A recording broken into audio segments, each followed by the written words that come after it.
Chronicles of the Galactic Outcasts. Chapter 1. Outcast Origins. The year is 2156, and humanity has been colonizing new worlds for centuries. The United Earth Alliance, UEA, has established multiple settlements across the galaxy, but not all of them have been successful. In the remote and hostile planet of Xiron, a colony was founded to harvest the planet's rich mineral resources. However, after a few years of mining, a strange phenomenon known as the flux occurred, causing deadly energy waves to sweep across the planet's surface. The UEA immediately evacuated the colony, leaving behind a handful of survivors who were deemed too dangerous to transport due to their exposure to the flux.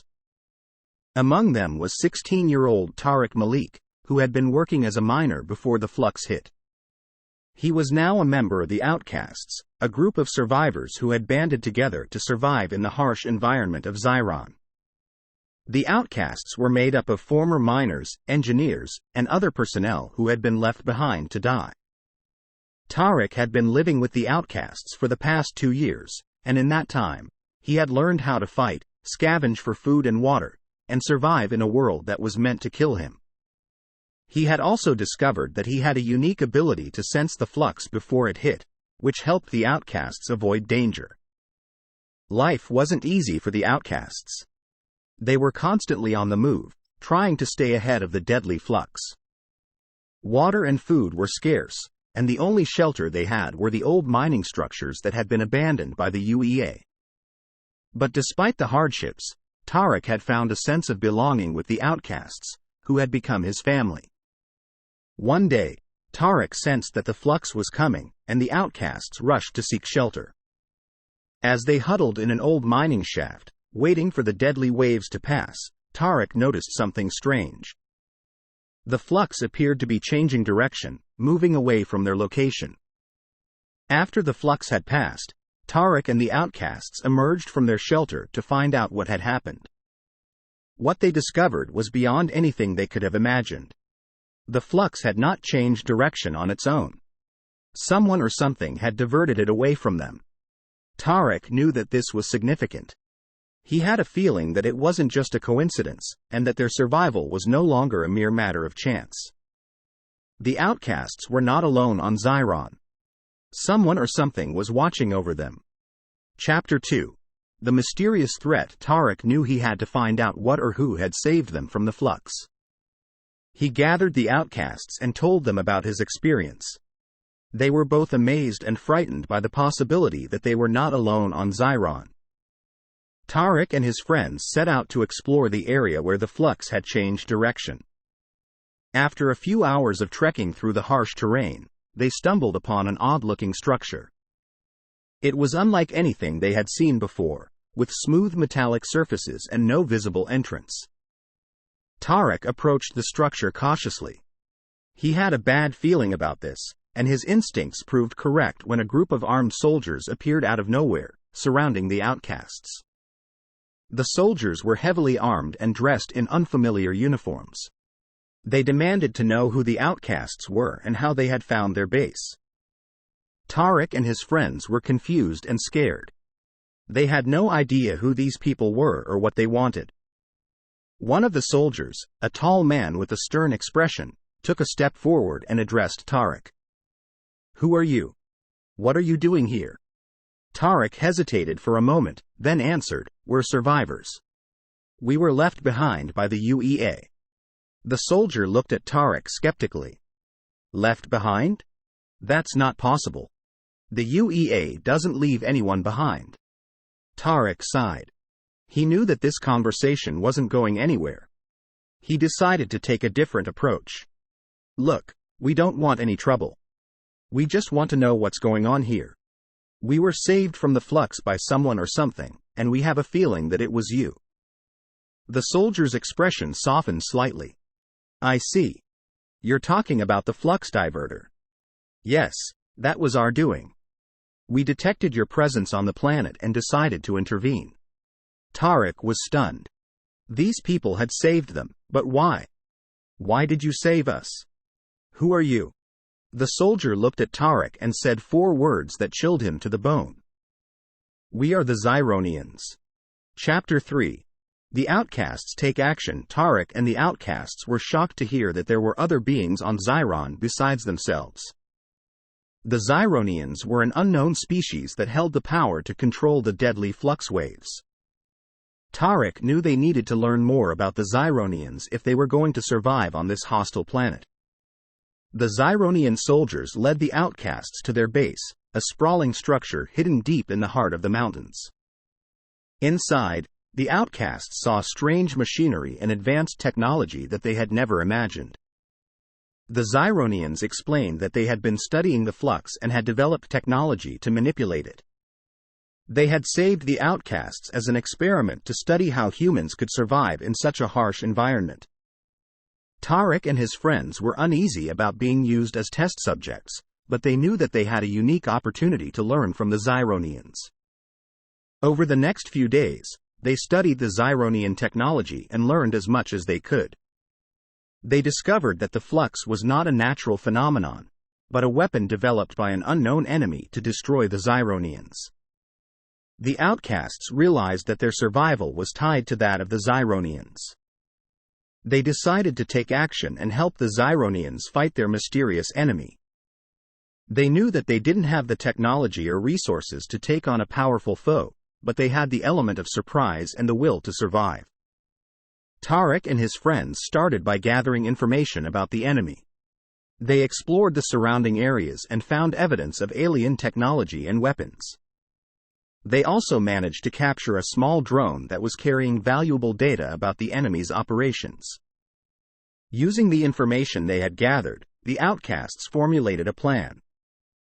They would launch a surprise attack on the enemy's base and destroy their technology, hopefully crippling their ability to use the flux as a weapon. The Outcasts spent several weeks preparing for the attack. They gathered weapons, set up traps, and trained in hand-to-hand combat. They knew that this was a suicide mission, but they were willing to risk everything for a chance at survival. Finally, the day of the attack arrived. Tarek and his friends disguised themselves as Zyronian soldiers and infiltrated the enemy's base. They fought their way through the complex, taking down guards and sabotaging equipment. In the end, the Outcasts were successful. They managed to destroy the enemy's technology and severely damage their base. However, the cost was high. Many of the Outcasts were injured, and some didn't make it back alive. Despite the losses, Tarek knew that they had made a stand.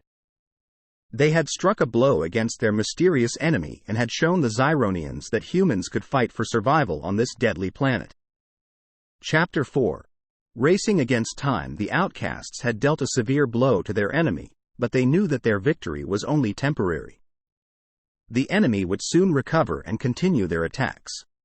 The Zyronians were also in danger, and they needed to find a way to protect themselves from their mysterious foe. Tarek and his friends met with the Zyronian leaders to discuss their next move. They discovered that the enemy had a powerful weapon that could cause the flux to escalate to catastrophic levels, destroying everything in its path. The Zyronians were working on a way to counter this weapon, but they needed more time. The Outcasts knew that they had to buy the Zyronians that time. They decided to set up a diversion, drawing the enemy away from the Zyronian base and giving their allies time to complete their research. Tarek and his friends quickly formulated a plan. They would create a fake distress signal from a nearby abandoned mining facility, drawing the enemy away from the Zyronian base. They would then intercept the enemy and buy time for the Zyronians. The Outcasts quickly set to work, preparing the fake distress signal and setting up traps around the mining facility. They knew that they only had a small window of opportunity to launch their diversion. When the enemy arrived, they fell right into the Outcasts' trap. The facility exploded, creating a massive dust storm that blotted out the sun. The Outcasts launched a surprise attack on the enemy, buying time for the Zyronians to complete their research. As the battle raged, Tarek noticed something odd. The flux waves were growing in intensity, growing stronger with each passing moment. He realized that the enemy had activated their devastating weapon, and they had to act quickly. Tarek and a small group of outcasts snuck into the enemy base, with the intent of disabling the weapon. They fought their way through the base, overcoming guards and security measures, and finally reached the weapon's control room. Tarek was stunned by what he saw. The weapon was powered by an enslaved flux entity, held in stasis by advanced technology. The outcasts had no idea how to disable it, but they knew they had to try. Tarek and his friends worked furiously, experimenting with the technology until they finally found a way to disable the weapon. They destroyed the control room, shutting down the weapon before it could cause any more damage. However, their success came at a high cost. They had triggered the flux to an unprecedented level, unleashed a storm of such intensity that it threatened to destroy everything on the planet. The outcasts knew they had only one chance to save themselves and the Zyronians. They raced against time, using the Zyronians' technology to create a shield that would protect them from the storm. As they huddled in a cave, surrounded by the raging flux waves, Tarek realized that this was the end of their fight. They had saved themselves, but there was no going back from this. They were now forever changed by their experiences, forever outcasts in a world they barely understood. Chapter 5. Betrayal. The outcasts had survived the deadly flux storm, thanks to the Zyronians' advanced technology. They emerged from their cave, shaken but alive, ready to face whatever challenges lay ahead. Tarek and his friends returned to the Zyronian base, expecting to be welcomed as heroes. However, they were met with suspicion and hostility. The Zyronian leaders accused them of causing the flux storm, claiming that their interference with the enemy's weapon had caused a catastrophic disruption in the planet's natural balance. Tarek and the outcasts tried to explain themselves, but the Zyronians refused to listen. They were accused of playing God, meddling with forces they didn't understand, and causing untold damage to the planet and its inhabitants. The outcasts were stunned. They had risked everything to help the Zyronians, and now they were being accused of causing harm. Tarek felt a sense of betrayal, like a knife had been twisted in his heart. He had put his trust in the Zyronians, and now they had turned on him. As the outcasts tried to defend themselves, they noticed something odd about the Zyronian leaders' behavior. They seemed nervous, jittery, like they were hiding something. Tariq's suspicions were confirmed when one of the leaders slipped up and mentioned something about the directive. What directive? Tarek demanded, his anger rising. What are you talking about? The Zyronians hesitated, then admitted that they had been given orders to use the outcasts as test subjects. They had been instructed to study human behavior in a crisis situation, to see how the outcasts would react to the flux and their mysterious enemy. Tarek and his friends were appalled. They had been used, experimented on like lab rats, all in the name of some mysterious directive. They knew that they couldn't trust the Zyronians any longer. They had to find a way off this planet, and fast. The outcasts quickly set to work, trying to figure out a way to leave Zyron. They knew that they couldn't use the Zyronian ships without being detected, so they resolved to build their own ship. They scavenged parts from the Zyronian base, using their knowledge of engineering to construct a ship capable of leaving the planet. As they worked, Tarek couldn't shake the feeling that something was wrong. He knew that the Zyronians were hiding something, but he couldn't put his finger on what it was. He resolved to investigate, using his skills as a hacker to access the Zyronian computer systems. He was shocked by what he found. The Zyronians weren't just using the outcasts as test subjects. They were part of a larger program to study the effects of the flux on different species. The Zyronians were using the flux as a weapon, and they were planning to use it to wipe out entire planetary systems.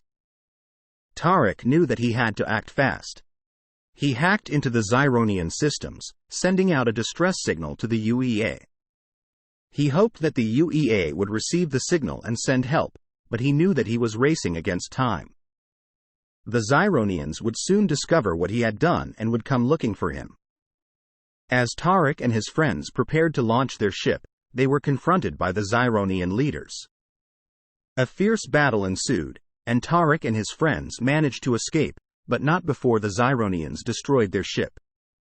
Tarek and the Outcasts were stripped of everything they had, but they still had hope. They knew that the UEA had received their signal, and that help was coming. They also knew that they had uncovered a terrible secret on Zyron, one that could have catastrophic consequences for the galaxy. Chapter 6. The final battle. Tarek and the Outcasts were stranded on Zyron, stripped of their technology and resources, but they still had hope.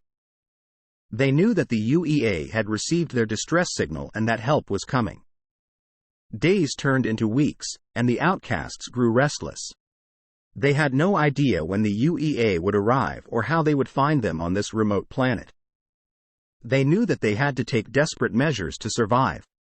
As they scavenged for food, Tarek noticed something odd about the flux waves.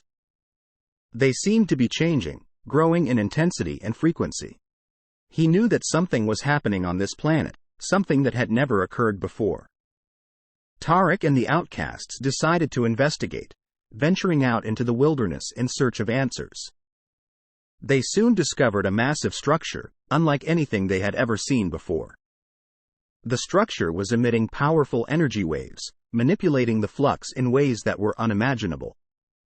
As they approached the structure, Tarek and his friends were attacked by a group of soldiers. They managed to fight them off, but they soon realized that these were not Zyronian soldiers, but extraterrestrial beings. Tarek and the Outcasts were stunned by this discovery. They had never encountered another alien species before and had no idea what to expect. They soon discovered that these beings were planning to use Zyron as a testing ground for their weapons technology. They didn't care about the Zyronians or the Outcasts, seeing them as mere obstacles to their plans. Tarek and his friends knew that they had to act fast. They couldn't let these beings use Zyron as a testing ground, unleashing untold destruction on the galaxy. They knew that they had to stop them, no matter the cost. The Outcasts quickly formulated a plan. They would create a diversion, drawing the enemy away from the structure and buying time for Tarek and his friends to sabotage their technology. They knew that this was a suicide mission, but they were willing to do whatever it took to stop the enemy. The Outcasts launched their diversion, setting off explosives and attacking the enemy soldiers. Tarek and his friends snuck into the structure, using their knowledge of engineering to sabotage the technology. As they worked, Tarek realized that they had triggered something that was beyond their control. The flux waves were growing in strength, creating a vortex of energy that threatened to engulf the entire planet. Tarek knew that they had to act fast. They had to destroy the structure and escape before the flux storm consumed them all.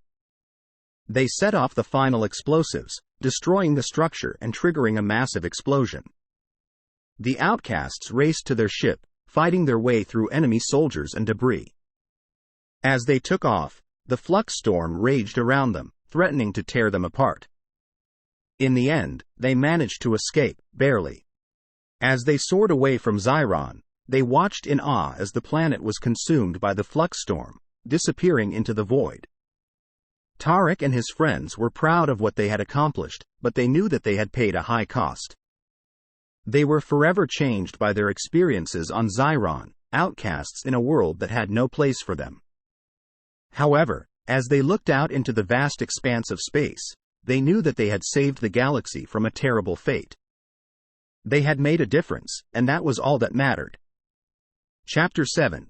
The Aftermath. Tarek and the Outcasts had saved the galaxy from a terrible fate, but they had paid a high price in the process. They were forever changed by their experiences on Zyron, haunted by the memories of the flux storm and their battle against the enemy. As they returned to Earth, they were greeted as heroes. The UEA hailed them for their bravery and awarded them medals of honor. Tarek and the Outcasts were overwhelmed by the attention, but they knew that they could never truly return to their former lives. Tarek struggled to find his place in the world, haunted by the memories of Zyron. He tried to move on, to find a new purpose, but he couldn't shake the feeling that there was still something left unfinished. One day, Tarek received a message from an old friend, asking for his help. The friend had discovered evidence of a similar weapon being developed on a distant planet, threatening to unleash another flux storm on the galaxy. Tarek knew that he had to act, that he couldn't let another catastrophe happen. He gathered the remaining outcasts and set out on another daring mission to save the galaxy. As they journeyed through the vast expanse of space, Tarek couldn't help but feel a sense of déjà vu. He had been here before, facing impossible odds and fighting for the greater good. He knew that there was no turning back, that they had to see this through to the end. The outcasts arrived on the distant planet, discovering a complex network of tunnels and underground facilities. They quickly realized that they were up against a powerful enemy, one that had vast resources and advanced technology. Tarek and his friends launched a surprise attack, striking at the heart of the enemy operations. They fought fiercely, using every skill and tactic that they had learned over the years. In the end, they emerged victorious, having destroyed the enemy's weapon and saved the galaxy once again. Tarek and the outcasts were hailed as heroes, but this time, they knew that their fight wasn't over. They had become a beacon of hope for the galaxy, a symbol of courage and determination in the face of adversity. Tarek knew that he had found his purpose, that he was meant to fight for the greater good, no matter the cost. As he looked out into the vast expanse of space, Tarek knew that there were still challenges ahead, still battles to be fought. However, he was confident that he and the outcasts were up to the challenge. They had proven that they were willing to sacrifice everything for the greater good, and that was all that mattered.